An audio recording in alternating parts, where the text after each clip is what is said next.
Module 9, Lineout. Key points to a lineout. A lineout needs a minimum of 2 players from each team lined up.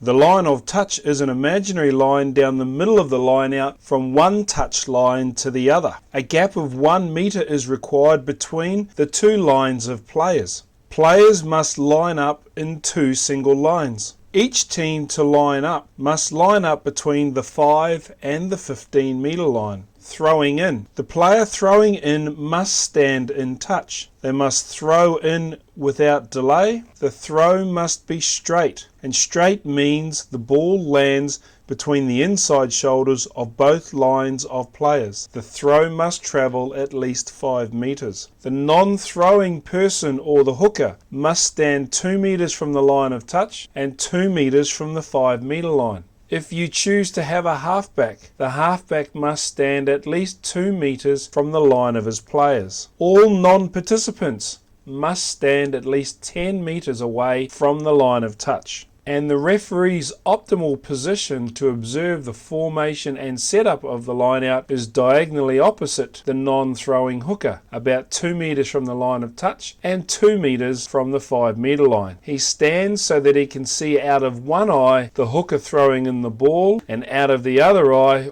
all of the participants of the lineout. A quick throw-in, where less than 2 players from each side are lined up, i.e.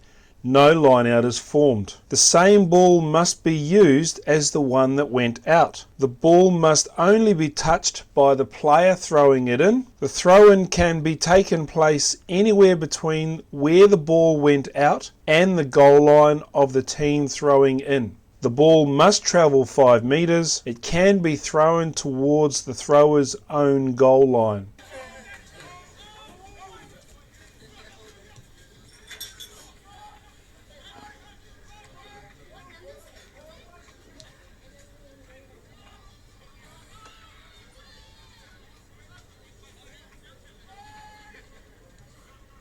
A quick lineout. A quick lineout is a lineout simply taken quickly. The ball is thrown in quickly and normal lineout rules apply. A lineout begins when the ball leaves the hand of the player throwing it in. A lineout ends when the player carrying the ball leaves the lineout, and that includes travelling into the 5 metre area. When the ball is knocked back off the line of touch, when the ball is thrown beyond the 15 metre line or returns into the 5 metre area, or when the lineout ruck or maul's last feet moves beyond the line of touch, or when the ball becomes unplayable. Participants are the 2 lines of players between the 5 and 15 metre line, includes the 2 receivers or halfbacks, and the thrower and his immediate opposite. Non-participants is everybody else. Actions by participants. Participants may take a step in any direction when jumping for the ball. They may support or lift a teammate who has jumped for the ball. They must not lift or support a teammate below the shorts from behind or below the thighs from in front. They must not use an opponent as a support